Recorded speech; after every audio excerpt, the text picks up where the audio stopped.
The dawn spilled over Mesa Verde Valley, Arizona, crimson light painting the sandstone walls of Ethan Redwood's ranch house like ancient cave art. 35 years in this desert sanctuary, and still every sunrise felt like a stolen treasure he'd somehow smuggled out of yesterday. Before we jump back in, tell us where you're tuning in from, and if this story touches you, make sure you're subscribed, because tomorrow I've saved something extra special for you. Ethan stood on the weathered porch, the rough ceramic mug warming his calloused hands as steam from fresh coffee mingled with his breath in the cool morning air. April in the high desert meant warm days and nights that still carried winter's chill. He surveyed his land, not the largest spread in the county, but it was his, paid for with decades of honest work and stubborn endurance.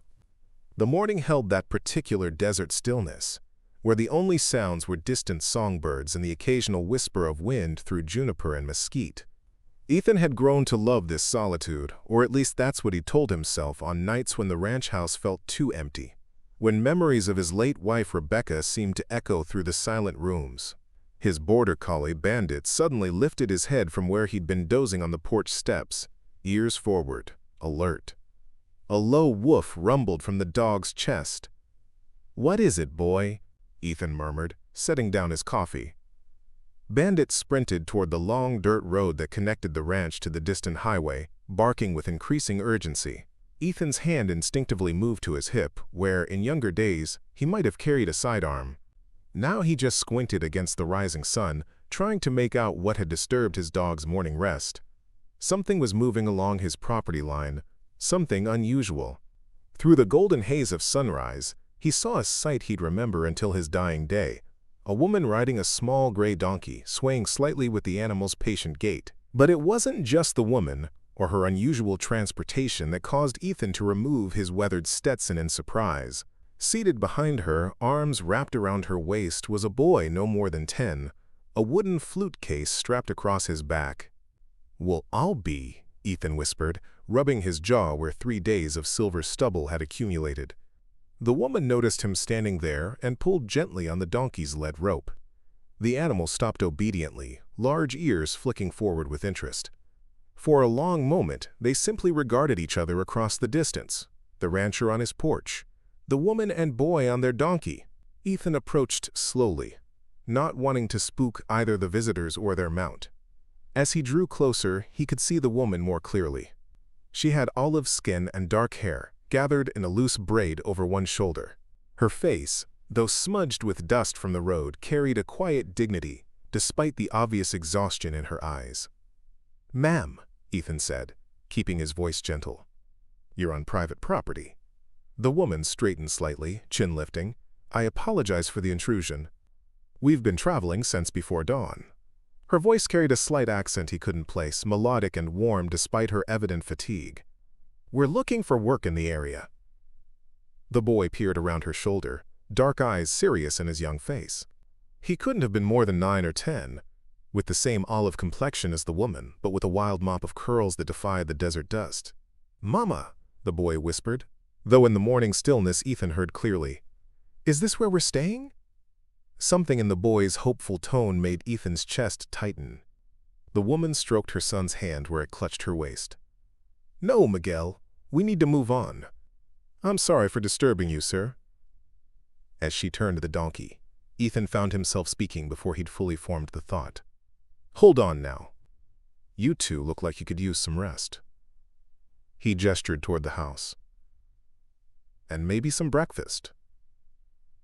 The woman hesitated, wariness evident in her posture. "We don't accept charity, Mr. Redwood. Ethan Redwood." He settled his hat back on his head. "And it ain't charity.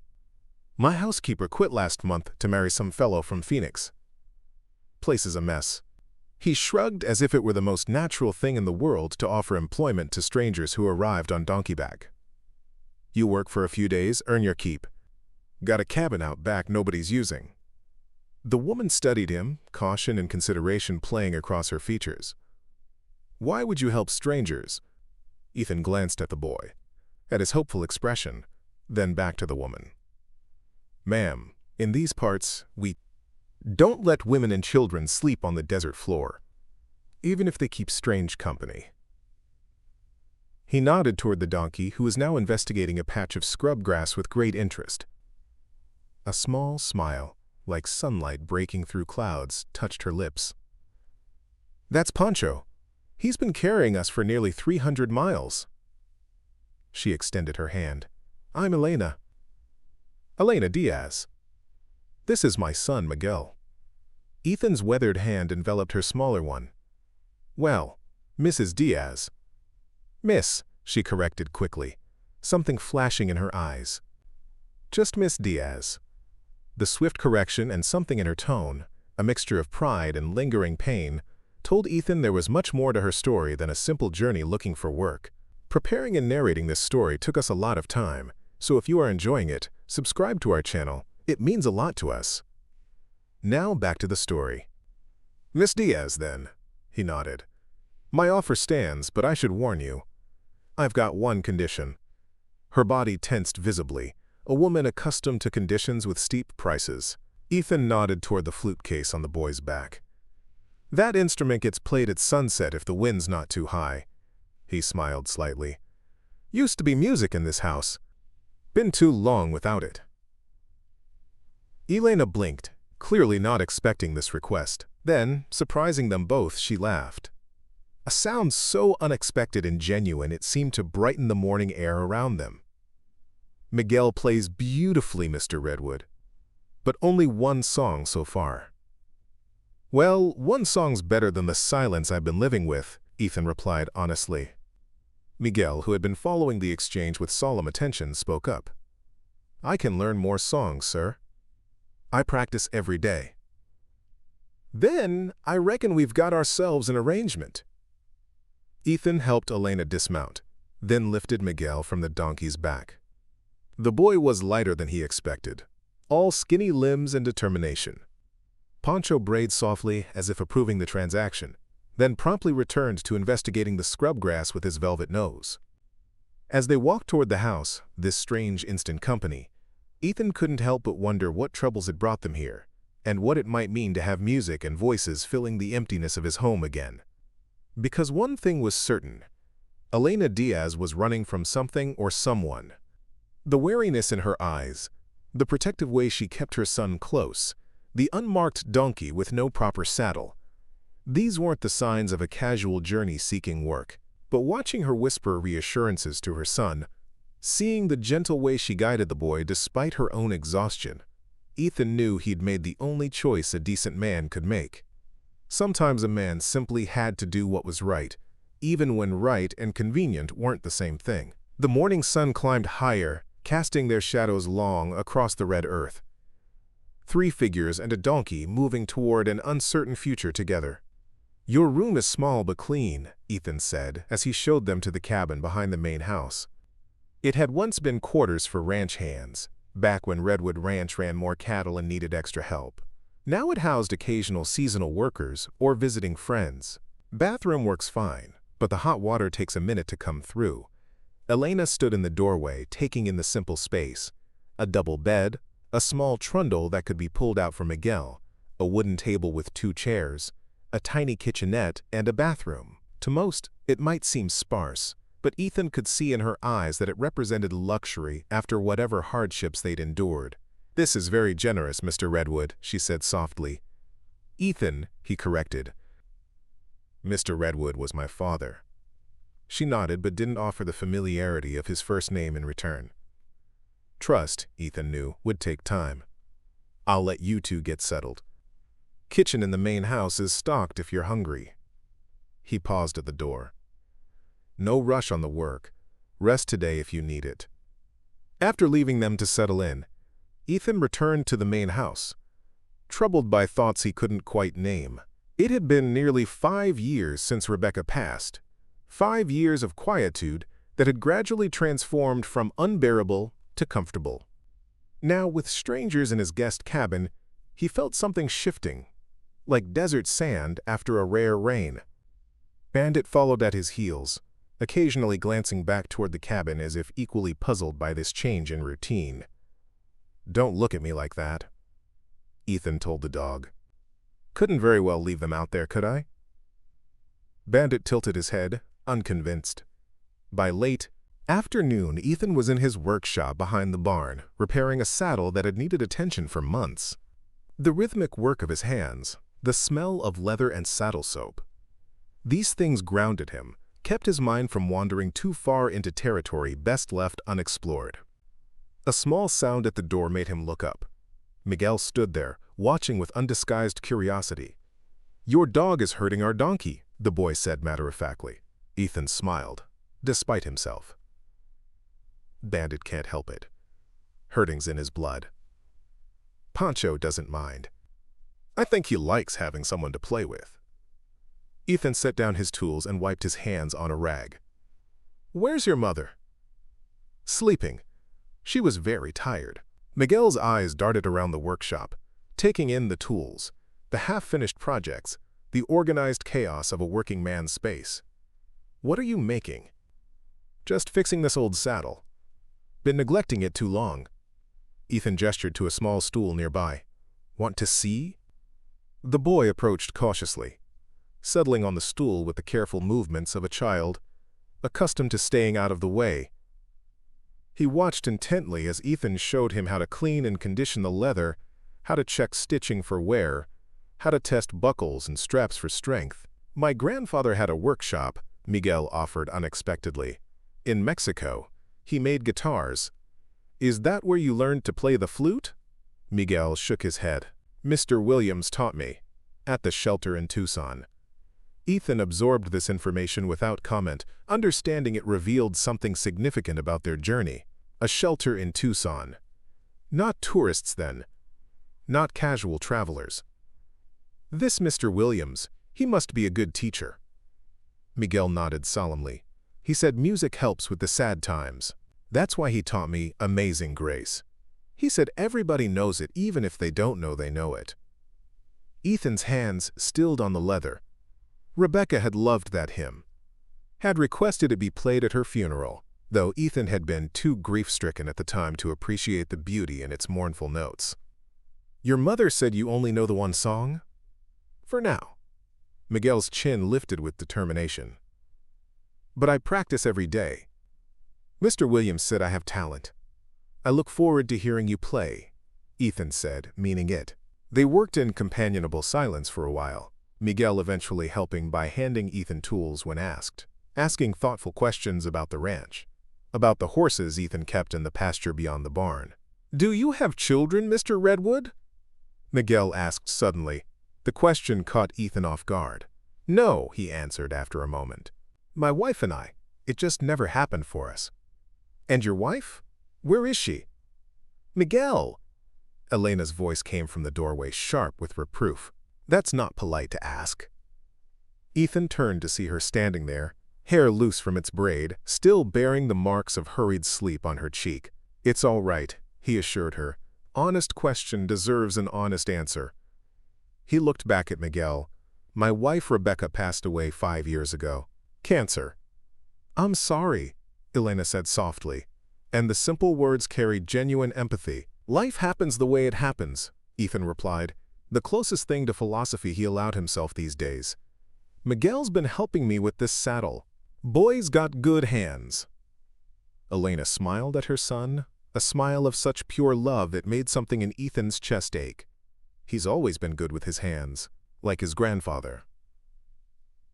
"The guitar maker," Ethan nodded, earning a surprised look from Elena. "We've been talking," he explained with a shrug. "Mama, can I show Mr. Redwood my flute now?" Miguel asked, excited. "Since he asked about it?" Elena hesitated, then nodded. "Go get it from the cabin. And wash your hands first. They're covered in saddle soap." As Miguel dashed off, Elena's eyes met Ethan's. "Thank you for entertaining him, and for not asking too many questions. Figure you'll share what you want to share when you're ready," Ethan said simply. "Until then, your business is your business." Relief flickered across her face. "Most people are curious. I'm curious too," he admitted, "but I've found forcing stories doesn't make them any truer." The corners of her mouth turned up slightly. "That's unusually considerate." Before Ethan could respond, Miguel returned, clutching a wooden flute case with obvious pride. He opened it carefully to reveal a simple silver flute, well used but lovingly maintained. "It's a real concert flute," Miguel explained importantly. "Not a recorder. Mr. Williams got it donated from the university music department." "It's a fine instrument," Ethan agreed, noting how Elena's eyes softened when Miguel talked about this Mr. Williams, whoever he was. "Should I play now?" Miguel asked, looking between his mother and Ethan. "The condition was sunset," Ethan reminded him with a smile. "About an hour yet. How about you help me finish this saddle, then we'll get cleaned up for dinner. Afterward, you can play for us on the porch while the sun goes down." The eagerness in Miguel's nod reminded Ethan of his own childhood excitement over simple pleasures. The anticipation almost as sweet as the event itself. As promised, after a dinner of Ethan's passable but simple cooking, beans, cornbread, and grilled chicken, they gathered on the porch. The sunset painted the desert in impossible shades of orange, purple, and gold, the distant mesas standing like ancient sentinels against the darkening sky. Miguel stood nervously, flute assembled, while Elena and Ethan sat in the weathered porch chairs. "Remember to breathe like Mr. Williams taught you," Elena encouraged gently. Miguel nodded, took a deep breath, and began to play. The first notes of Amazing Grace floated across the evening air, hesitant at first, then gaining confidence. The boy's technique was elementary, a beginner's grasp of the instrument, but there was something in his earnest rendition that transcended technical skill. Ethan closed his eyes, letting the simple melody wash over him. How many evenings had he sat on this porch alone, watching the sunset in silence? How long since music had graced these walls? When Miguel finished, the last note hanging in the still desert air, Ethan opened his eyes to find Elena watching him, her expression unreadable in the gathering dusk. "That was just fine, Miguel," he said, his voice rougher than he intended. "Just fine." The boy beamed with pride. "I can play it again tomorrow. Maybe a little better." "I'd like that," Ethan nodded. Later, after Miguel had been tucked into bed in the cabin, Elena returned to the main house where Ethan sat at his kitchen table, a cup of coffee cooling before him. "I wanted to discuss the work you mentioned," she said, standing in the doorway, not quite entering this more intimate space. "I can cook, clean, do laundry. I'm a quick learner for anything else you might need." Ethan gestured to the chair across from him. "Have a seat if you like." She hesitated, then sat, her posture upright, guarded. "Ranch has been neglected inside since Mrs. Sanchez left," Ethan admitted. "Dust everywhere, laundry piling up. Outside, too. Garden's gone to weeds. Had to focus on the cattle and horses, let the rest slide." He shrugged. "Whatever you can manage would be appreciated." "And payment?" "Room and board, plus $300 a week," he offered. "Fair wage for honest work." Elena's eyes widened slightly. "That's generous." "It's what the job's worth," Ethan countered. "I don't take advantage of people's hard times." She studied him for a long moment, as if trying to decipher some hidden motive.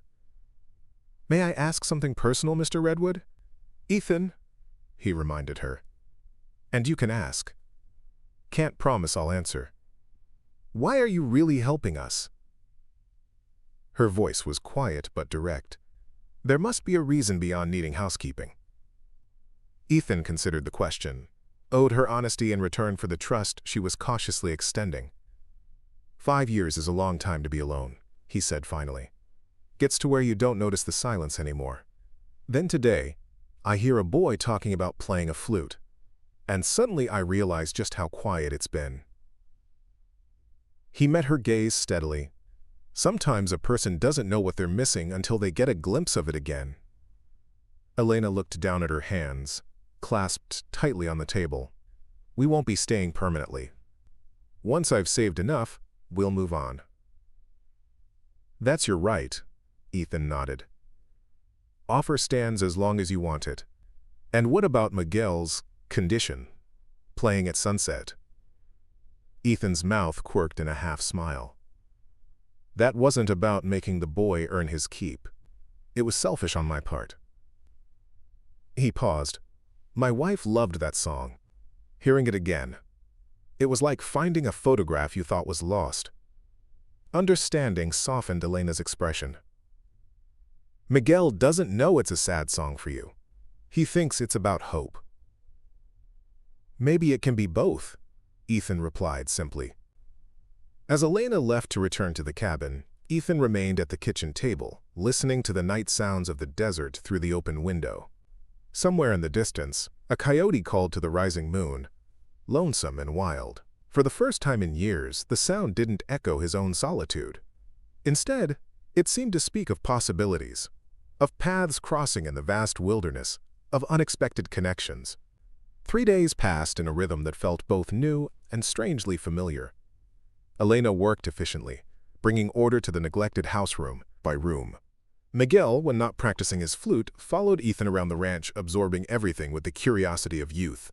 Ethan found himself explaining ranch operations, showing the boy how to mend fences, check water lines, care for the horses. Miguel proved an eager student, asking thoughtful questions, offering observations that sometimes startled Ethan with their perceptiveness. Each evening, as the sun painted the western sky, Miguel would play his single song on the porch, each rendition slightly improved, gaining confidence and expression. And each night, Ethan would listen, eyes closed, letting the simple melody bridge the years between present and past. On the 4th morning, Ethan rose before dawn as usual, surprised to find Elena already in the kitchen, fresh coffee brewing, biscuit dough being rolled out on the counter. "You're up early," he observed, pouring himself a cup of the strong coffee she'd prepared. "I wanted to get breakfast ready before you headed out to check the north pasture," she replied, not looking up from her work. Ethan paused, cup halfway to his lips. "How did you know I was checking the north pasture today?" A slight flush colored her cheeks. "Miguel mentioned it yesterday. He was disappointed he couldn't go with you." "Bring him by the barn after breakfast," Ethan said impulsively. "North pasture isn't that far. Boy could ride with me if he's of a mind to." Elena's hands stilled on the dough. "He's never been on a horse." "No better time to learn than now," Ethan shrugged. "If it's all right with you." The smile that bloomed across her face transformed her features, reminding Ethan that beneath the caution and weariness was a young woman barely in her 30s. "He would love that," she said softly. "Thank you." Breakfast was a lively affair, with Miguel barely able to contain his excitement about the upcoming horse ride. Elena had prepared a feast: biscuits with honey, eggs with green chilies, and fried potatoes seasoned with spices Ethan didn't recognize but thoroughly enjoyed. "Where did you learn to cook like this?" he asked, helping himself to another biscuit. "My grandmother," Elena replied. "She cooked for a big ranch in Sonora when she was young. Said the secret was cooking with pride, even when times were hard." After breakfast, Ethan took Miguel to the barn where his 2 riding horses, Traveler, a steady buckskin gelding, and Scout, a younger paint mare, waited in their stalls. "We'll take Traveler," Ethan decided, leading the gentle horse out. "He's got the smoothest gait and the most sense." He showed Miguel how to approach the horse, how to offer his hand for the animal to sniff, how to speak softly and move deliberately. The boy absorbed each lesson with serious attention, his natural affinity for animals evident in how quickly Traveler accepted him. Ethan lifted Miguel onto the saddle, then mounted behind him. "Hold the horn like I showed you," he instructed. "I've got you secure, but you need to learn the feel of it." As they rode toward the north pasture, Miguel gradually relaxed, his small body finding the rhythm of the horse's movement. They checked water troughs, made minor repairs to a section of fence, and counted the cattle grazing on the sparse but nutritious desert grasses. "Why do you live out here all alone?" Miguel asked as they rode back toward the ranch house, the morning sun now high overhead. "Wasn't always alone," Ethan answered truthfully. "After Rebecca died, just never saw reason to change." "Don't you get lonely?" The directness of children, Ethan thought. No social filters, just honest curiosity. "Sometimes," he admitted. "But being alone and being lonely aren't always the same thing. Miguel considered this with a seriousness beyond his years. "Mama gets lonely," he said finally, "even when I'm with her. I can tell." Ethan wasn't sure how to respond to this insight, so he simply nodded. "Your mama's strong, carrying everything on her shoulders like she does." "She's scared too," Miguel added quietly, "of him finding us again." Ethan's hands tightened slightly on the reins, causing Traveler to flick his ears back questioningly. He gentled his grip immediately, but his voice remained careful, measured. "Who's that, Miguel? Who is she afraid will find you?" The boy tensed, realizing perhaps that he'd said too much. "I'm not supposed to talk about him." "That's all right," Ethan assured him. "You don't have to tell me anything you don't want to." They rode in silence for a few minutes, the only sounds the steady rhythm of Traveler's hooves and the occasional call of a desert bird. "He hurt her," Miguel said suddenly, his voice so low Ethan had to lean forward to hear. "Said he'd hurt me too if we tried to leave again. But we did leave. In the night. That's when we found Poncho." A cold anger settled in Ethan's chest, but he kept his voice calm. "You're safe here, Miguel. Both of you." "That's what they said at the shelter, too," Miguel replied with the weary skepticism of a child who had learned harsh lessons too young. "But he found us anyway." Before Ethan could respond, they crested the small rise that brought the ranch house into view. Elena stood in the yard, hanging laundry on the line, her dark hair gleaming in the sunlight. She waved when she spotted them, and Miguel's mood instantly brightened as he waved back enthusiastically. "Don't tell Mama I told you," the boy whispered urgently. "She'll be mad." "It's between us men," Ethan promised, though his mind was now filled with questions and growing concern. That evening, after Miguel had played his sunset concert and been tucked into bed, Elena joined Ethan on the porch, where he sat nursing a small glass of whiskey. "He fell asleep smiling," she said, settling into the chair beside him. "All he could talk about was riding with you, helping with the cattle." "Boy's a natural," Ethan replied honestly. "Got a good head on his shoulders."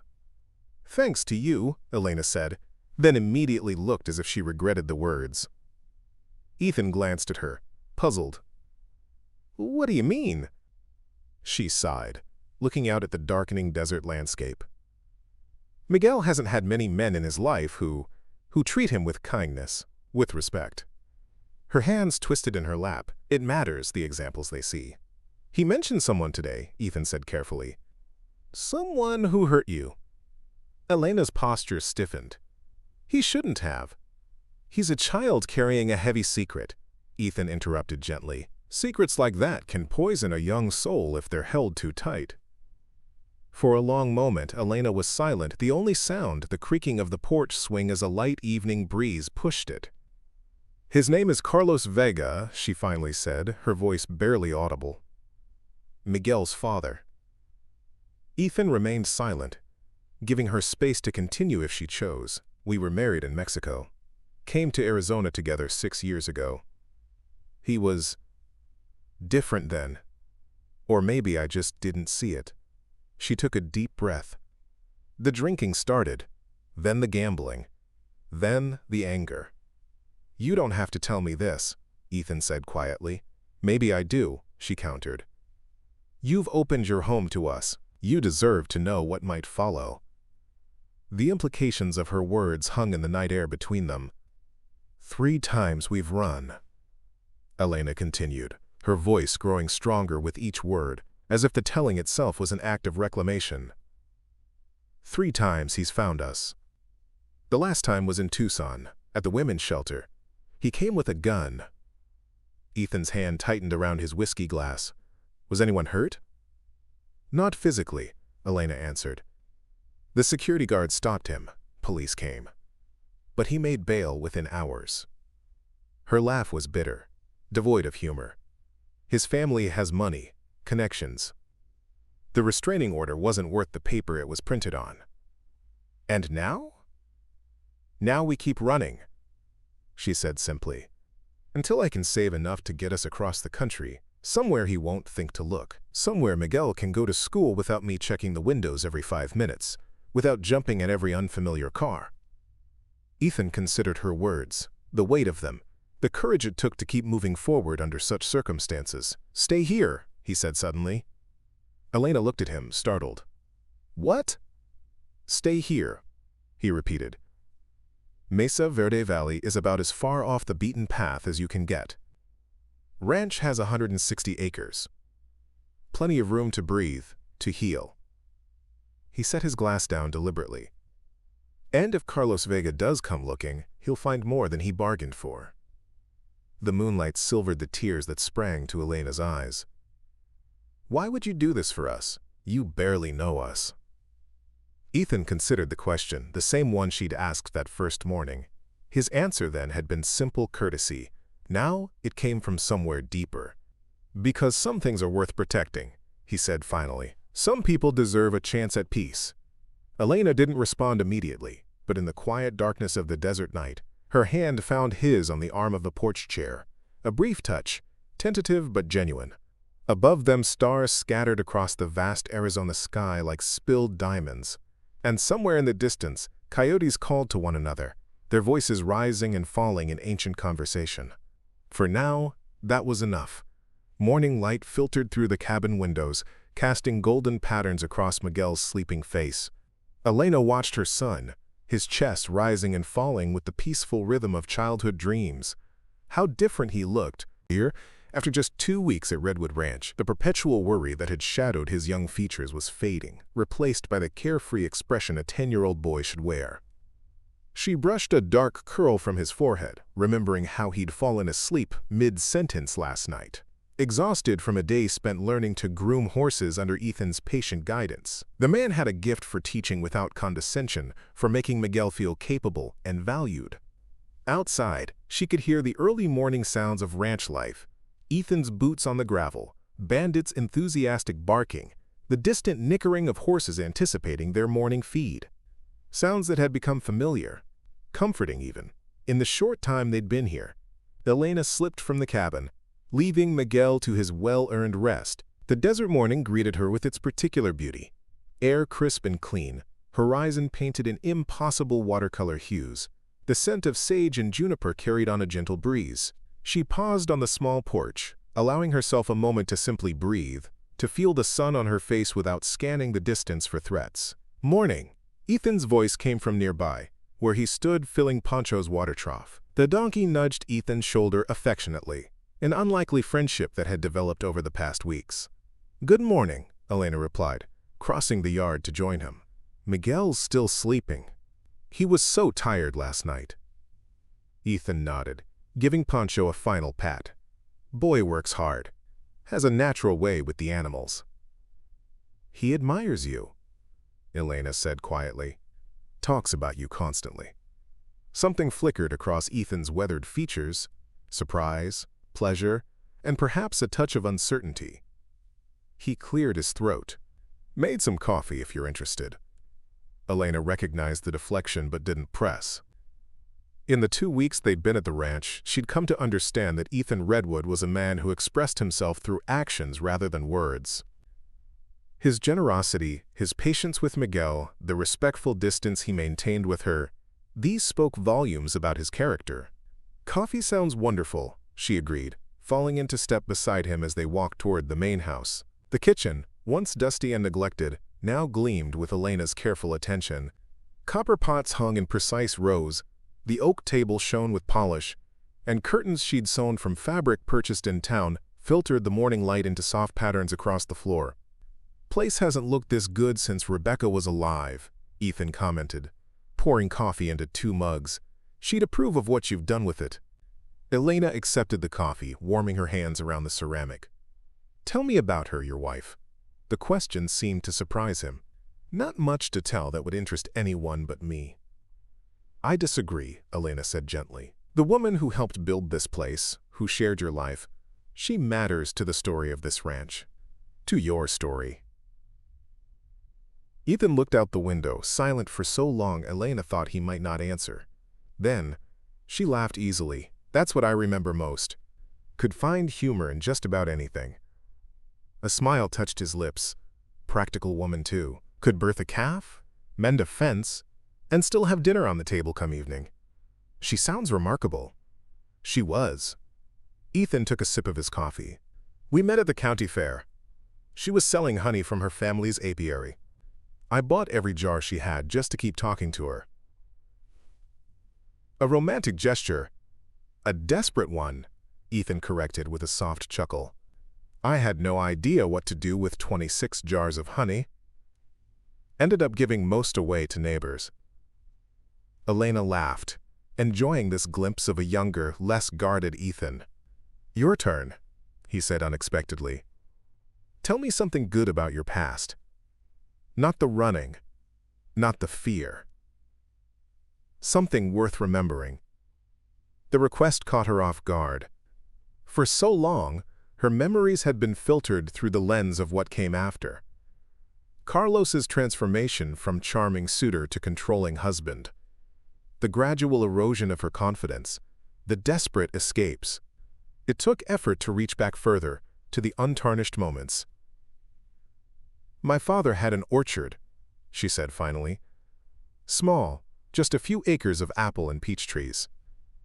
On summer evenings he would play his guitar under the trees while my mother and I danced barefoot in the grass. She smiled at the memory. I was going to be a teacher before I met Carlos, had nearly finished my degree. Still could be, Ethan observed. The simple statement, offered without pressure or judgment, opened a door Elena had long considered permanently closed. Could she reclaim that dream? Create a stable life for Miguel that didn't involve constant movement, perpetual vigilance?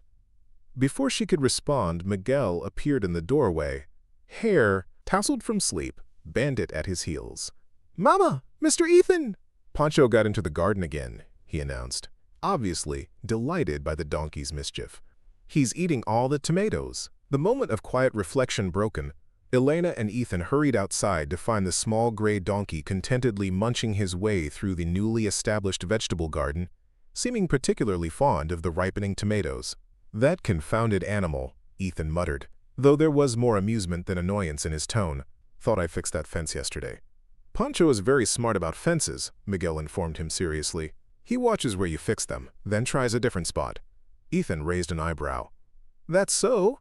Been conspiring with him, have you? Miguel giggled, a carefree sound that warmed Elena's heart. No, but I've been watching him. He uses his nose to find the weak spots. Well then, partner, Ethan said, resting a hand on the boy's shoulder. Reckon you and I need to outsmart a donkey today. Think we're up to the challenge? Miguel nodded eagerly. We can use the wire mesh from the shed. The kind with the smaller squares. Good thinking. Ethan looked to Elena. Mind if I borrow your boy for a couple hours? Got a donkey-proof fence to build?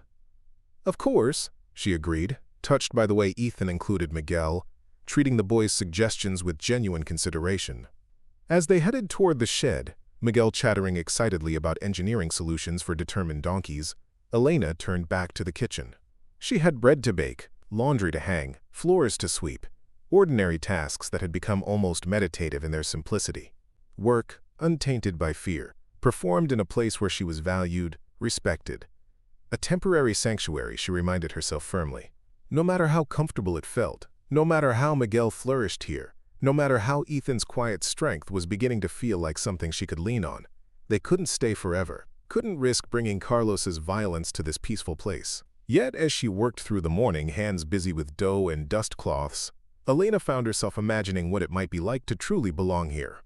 To watch seasons change across the mesa, to see Miguel grow tall and strong under Ethan's guidance, to build something permanent and worthwhile. Dangerous thoughts. Risky dreams. By mid-afternoon, the kitchen filled with the scent of fresh bread, Elena heard a vehicle approaching, the distinctive rumble of Sheriff Martinez's patrol SUV.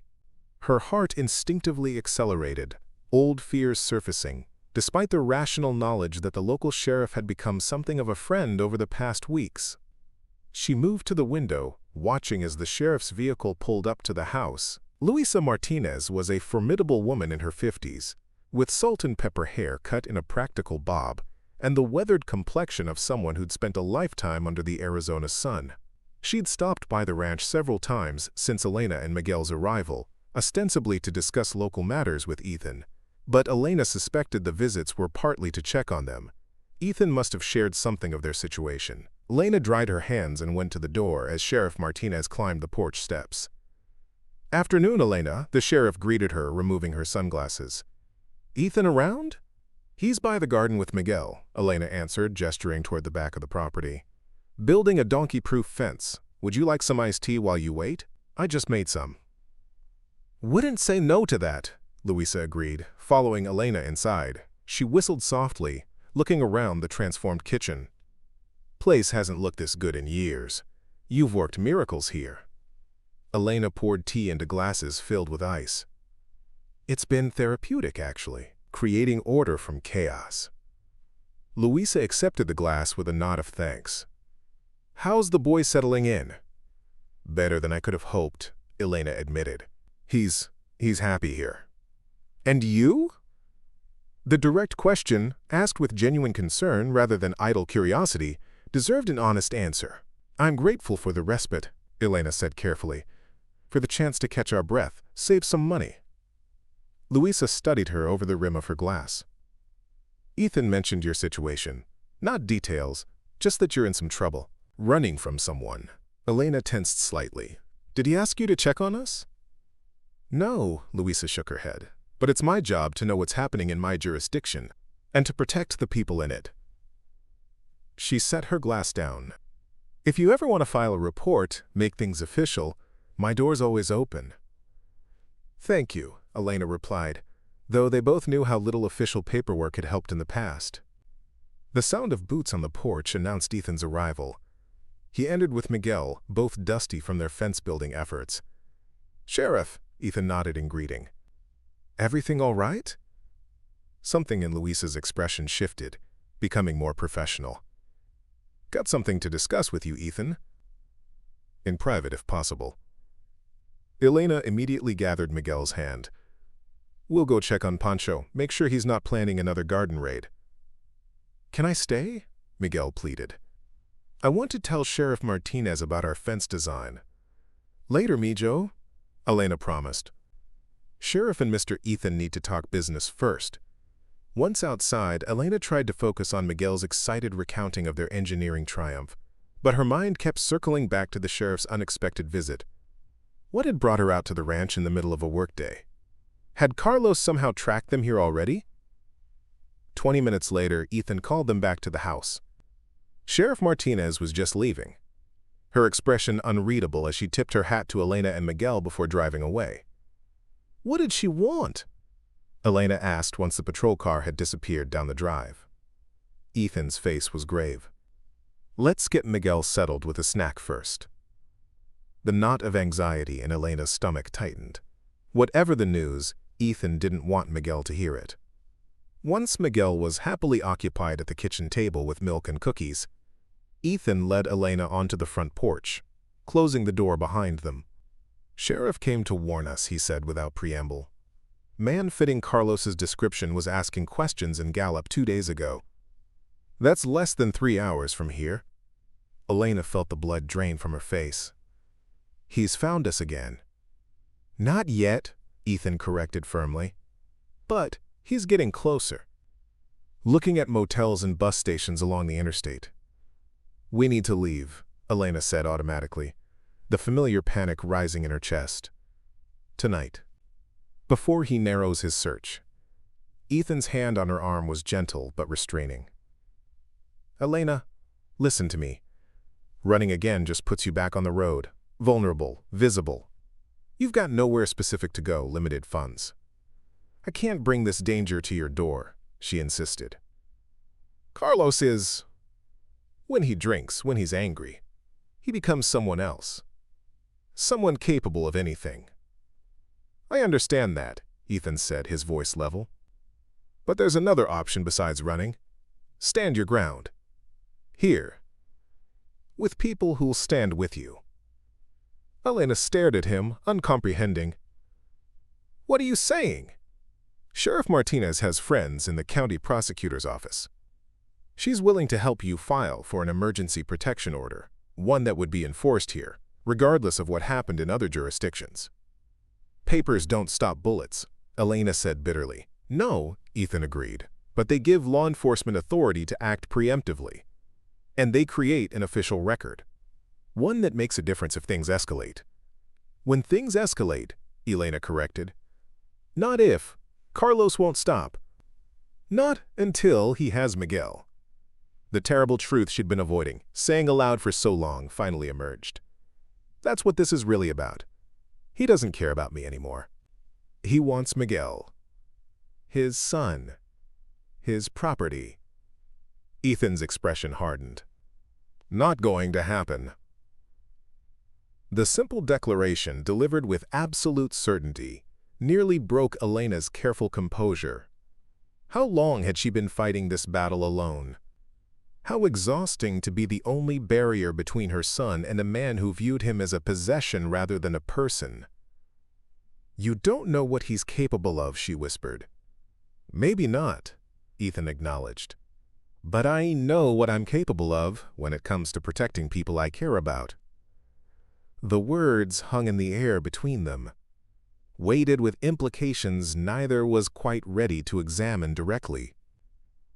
Think about it, Ethan continued after a moment. Talk to Sheriff Martinez. At least get the legal protections in place, whether you decide to stay or go. Elena nodded slowly. The rational part of her knew he was right. Running again would only reset the cycle, not end it. But the prospect of confrontation, of potentially facing Carlos again, filled her with cold dread.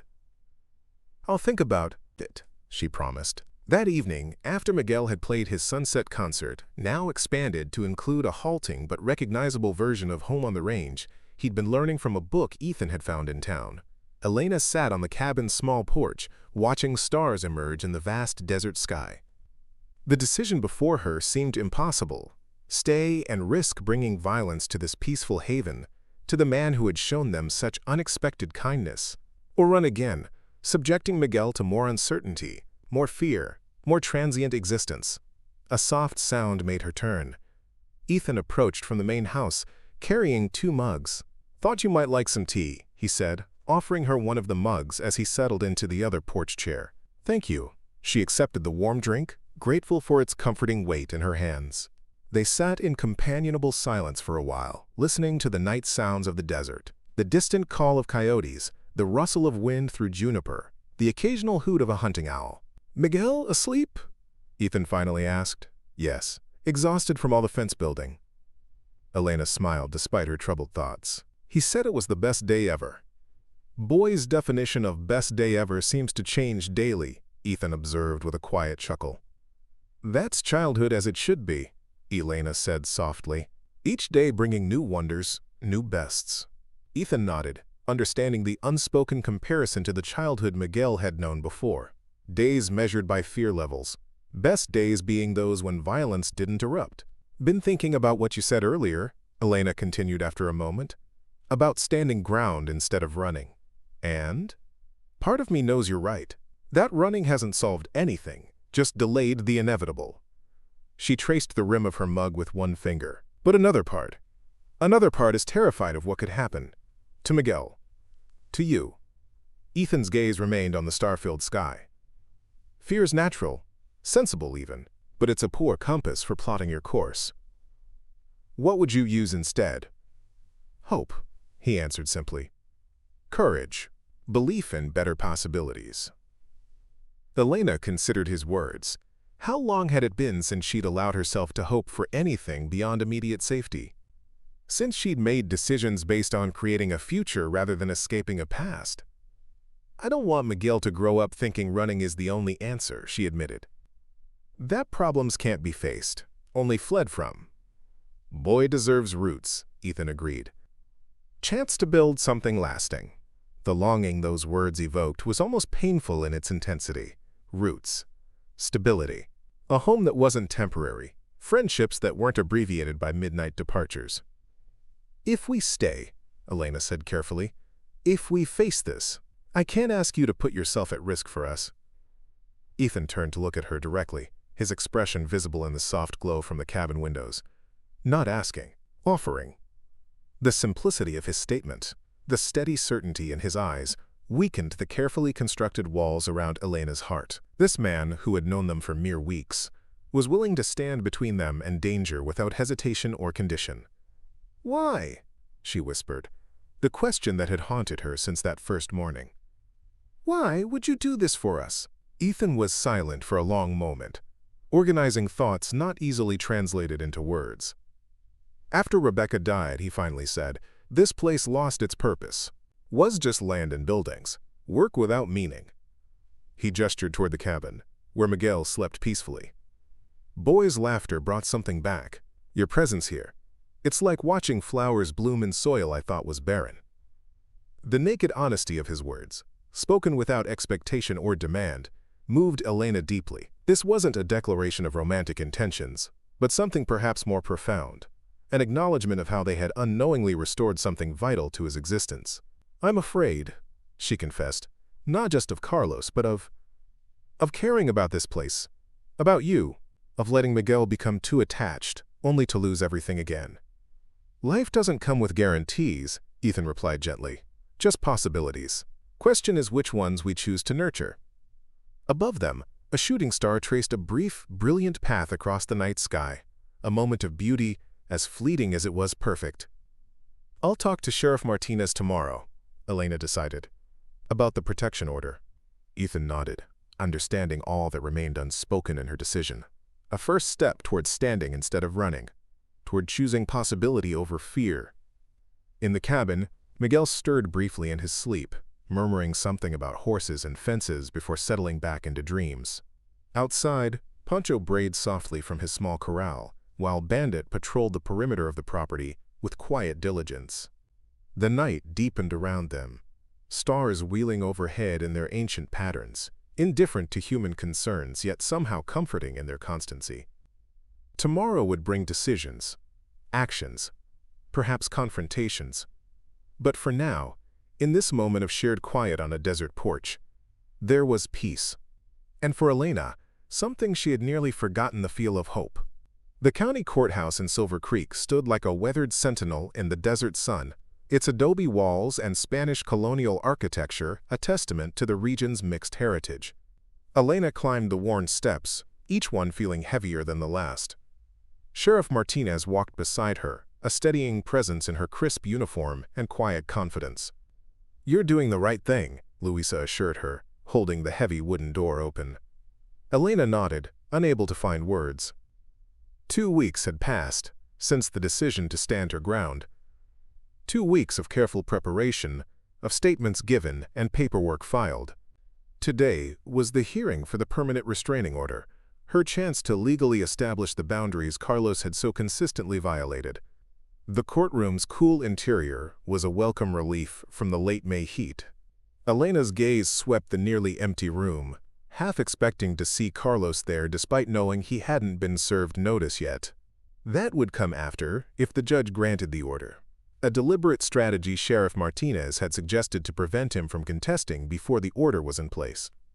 "Judge Mackenzie is fair," Luisa said as they took seats near the front. "She takes domestic matters seriously." Elena smoothed invisible wrinkles from her skirt, one of her few good pieces of clothing, carefully pressed for the occasion. She'd left Miguel at the ranch with Ethan, a decision that had torn at her maternal instincts but seemed wisest. The boy deserved 1 day free from courtrooms and legal proceedings. What if it's not enough? Elena whispered, the fear that had kept her awake through the night finally vocalized. What if this just makes him angrier? Luisa's expression remained steady.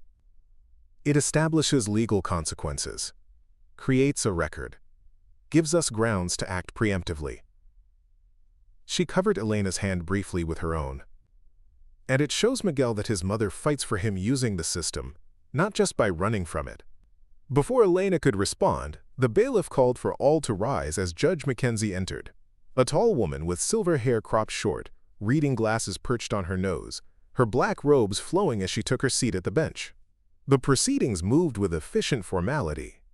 Elena presented her evidence, photographs of previous injuries, hospital records, copies of police reports from 3 different states, her own testimony delivered in a voice that trembled at first, but grew stronger with each recounted incident.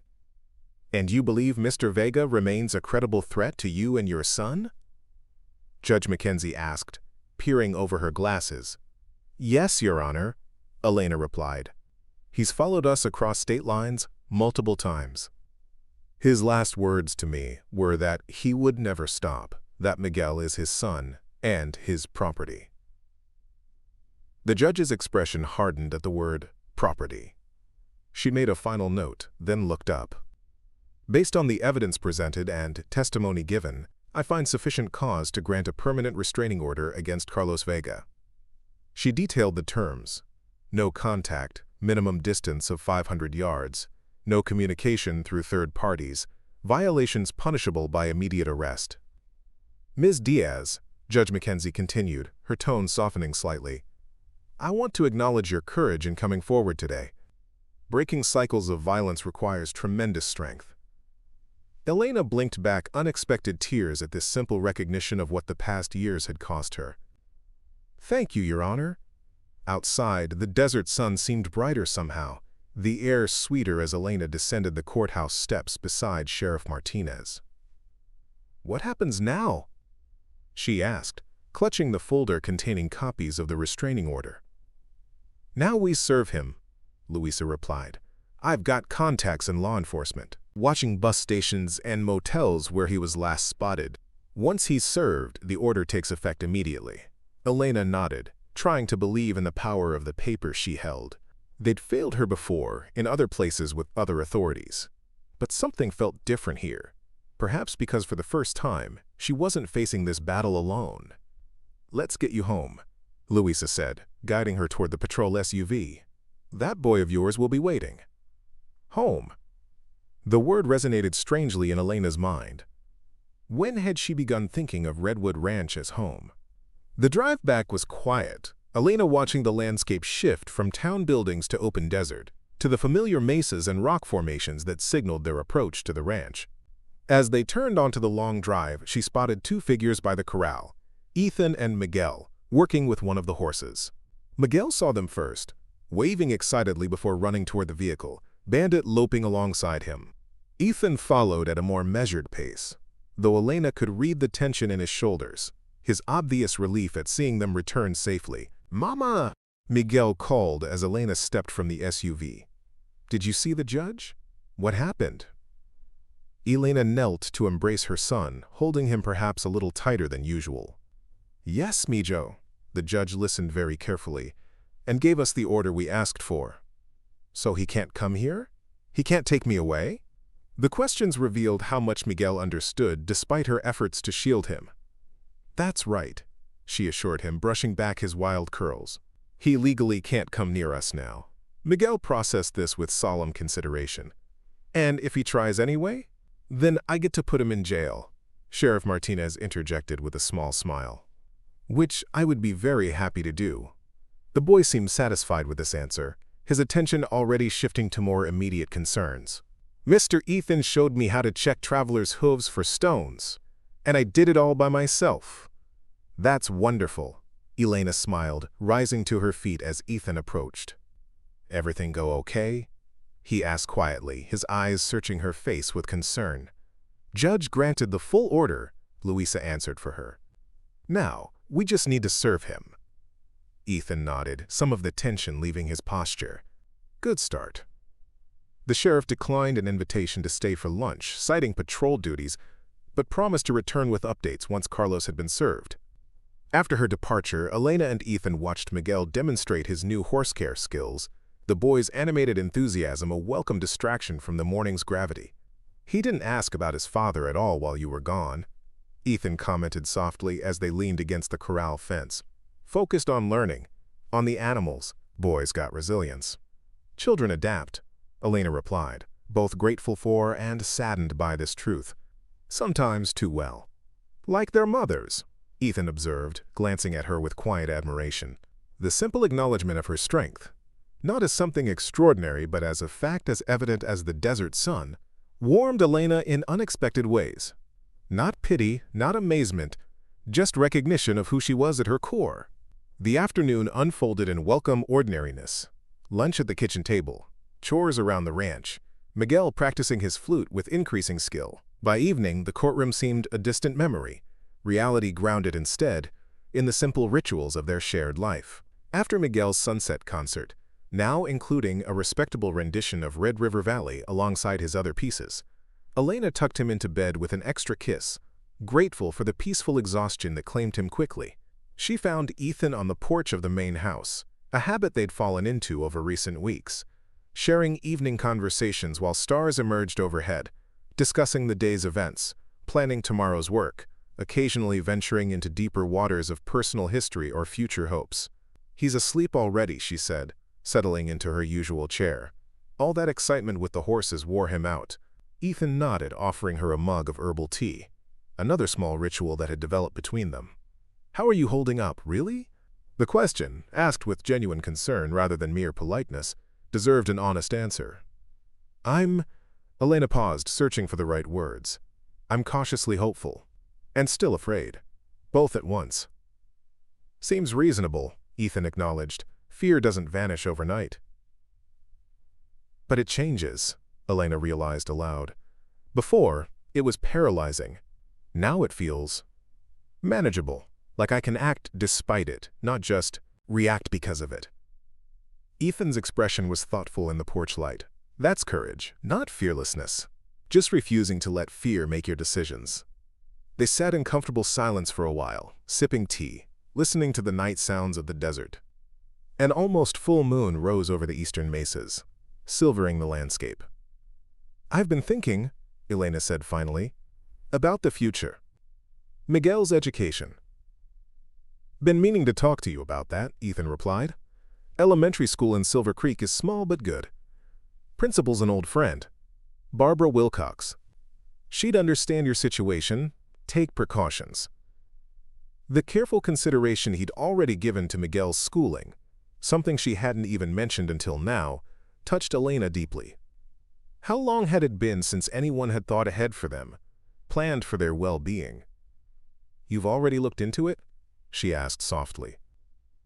Ethan shrugged, almost self-conscious. "Just preliminary conversations, nothing binding." "Thank you," Elena said simply, the words inadequate for the emotion behind them. "Boy deserves a proper education, chance to develop that musical talent." "And what about me?" Elena asked, surprising herself with the directness of the question. "What do I deserve?"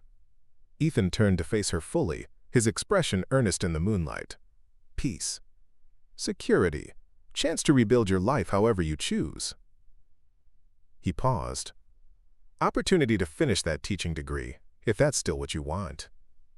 The mention of her abandoned dream, remembered from a conversation weeks ago, struck Elena with unexpected force.